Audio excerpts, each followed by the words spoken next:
প্রবাসে তবুও বউ গর্ভবতী। হ্যাঁ দর্শক, এখানে এমনই একটা ঘটনা ঘটেছে, চলুন বিস্তারিত তাদের কাছ থেকে জানার চেষ্টা করব। আচ্ছা আপু, আপনার হাজবেন্ডই তো প্রবাসী, তো আপনি কিভাবে মানে প্রেগনেন্ট? আমি কিভাবে প্রেগনেন্ট মানে আমার পেটে তো আমার স্বামীরই সন্তান, আমি তো বারবার বলতেছি সবাইকে। আচ্ছা, আপনার স্বামী তো প্রবাসে, আপনি মানে এখন গর্ভবতী হচ্ছেন, এটা একটা আসলে একটা অমায়িক ঘটনা না? আচ্ছা ভাই, আপনি এই বাড়ির কে হন?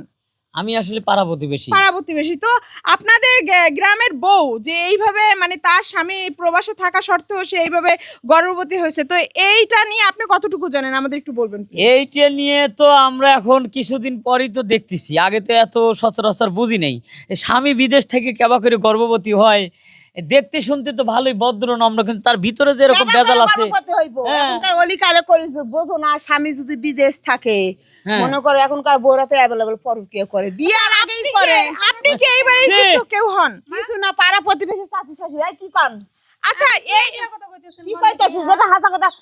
আমার স্বামী ছাড়া কোনো পুরুষের কাছে আমি যাই না, বারবার আমি আপনাকে হাওয়াতে উড়ে আছে বাচ্চা, তাই না? আমরা কি আমাদের বলদ মনে হয়? আমাদের গ্রামের মানুষ বলদ মনে হয়? হ্যাঁ আচ্ছা আচ্ছা ভাইয়া, এই যে এই বাড়িতে মানে এই বাড়িতে তার সাথে কেউই থাকে না, মানে এই বাড়িতে কেউই নাই উনি ছাড়া?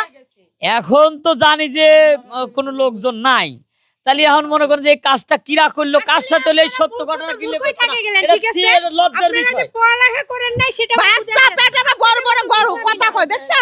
এটা তো শরমের কথা। আচ্ছা আঙ্কেল, আসসালামু আলাইকুম। ওয়ালাইকুম সালাম। এখানের মুরব্বী মানুষ, তো আপনি এই সম্বন্ধে মানে আপনি কতটুকু জানেন একটু বলবেন? আপনি কি এই বাড়ির কেউ না গ্রাম? আমরা গ্রাম প্রতিবেশী। আচ্ছা আচ্ছা। মানে এই বউ যা জানে এই এলাকার কেউ জানে না। তার স্বামী বিদেশ, এদিকে বউ প্রেগনেন্ট। তা প্রতিবেশীরা জিজ্ঞাসা করে কি গো, এসব তোমার মহিলা স্বামী আমাদের বিদেশ, সমাজে রাখা যাবে তুমি না। প্রেগনেন্ট কেমন হইলা? কি কথা কইছে? এ ভাই কই দেয়া লাগে, পরে এমনি এমনি হয়। গ্রাম নষ্ট করে ওই মহিলার কাছে সব ঠিক আছে, এই হৃদয়, ওই মহিলা যা করবো এই এলাকার মধ্যে সব ঠিক আছে। দর্শক, মানে এইখানে মানে এমনই একটা ঘটনা ঘটছে, তা তো আপনারা দেখতেই পাচ্ছেন। তো আমরা তার সাথেই কথা বলে সত্যি মূল যে ঘটনাটা সেটা আমরা জানার চেষ্টা করবো। আচ্ছা আপু, আপনার এই বাড়িতে তো আপনি ছাড়া কেউ থাকেন না? আমার বাসায় কোনো পুরুষ মানুষ আসে না, প্রথম কথা। আর আমার স্বামী যে বিদেশে গেছে, আমার স্বামী বিদেশে গেছে এই কথাটা আমি মানলাম, কিন্তু আমি যে বলতেছি এই সন্তানটা আমার স্বামীর, এইটা 100তে 100 আমার স্বামীরই সন্তান। এর জন্য না, অবশ্যই মাই জানে যে আসলে এই সন্তানটা কার। হ্যাঁ। এটা তো অবশ্যই আপনি আপনি জানেন। তো তো আপনি পড়ালেখা আসলে করছেন। সত্যি কথাটা কি আমাদের একটু বলবেন? আপনি তো পড়ালেখা করছেন হ্যাঁ, তাই না? অবশ্যই। আমি যে গ্রামে আমার যে গ্রামে বিয়ে হইছে প্রত্যেকটাই মূর্খর মূর্খ, পড়ালেখা তো করে নাই। কার কোন জায়গায় কিভাবে শিক্ষিত দেখে তো বাতাইছ। আমরা আমাকে বলতে দেন, আমাকে বলতে দেন। ডিএনএ টেস্ট করা যায় না? আপনি এটা জানেন তো? হ্যাঁ, ডিএনএ টেস্ট করলে তো প্রমাণ হয়ে যাবে যে এই সন্তান কার। আমি যে বলতেছি আমার স্বামীর, আমি 100 কথা বললাম তো যে আমার স্বামীর সন্তান মানে আমার স্বামীর সন্তান।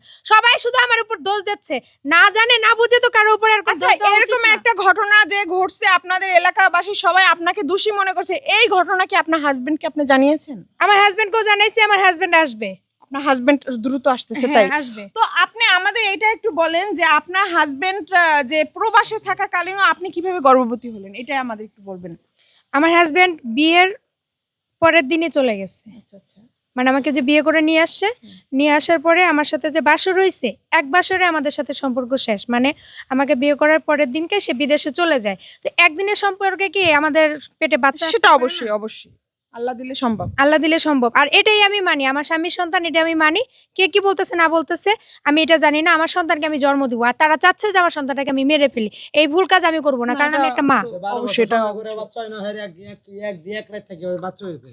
তো দর্শক, তো দেখলেনই প্রবাসী স্ত্রীর মানে কেমন একটা বিপদের সম্মুখীন হতে হয়েছে। আসলে সেই জানে যে আসলে বাচ্চাটা কার। তো যাই হোক দর্শক, এই যে ভিডিওটা বানিয়েছে এটা শুধুমাত্র আপনাদের বিনোদন দেওয়ার জন্য তৈরিকৃত একটা ভিডিও, কেউ সিরিয়াসলি নেবেন না। আমাদের ভিডিওটা যদি ভালো লাগে অবশ্যই আপনাদের মূল্যবান একটা মতামত আমাদের কমেন্টে জানিয়ে যাবেন। আর আমাদের ভিডিওটা যদি ভালো লাগে অবশ্যই লাইক কমেন্ট শেয়ার দিয়ে আমাদের পাশে থাকবেন।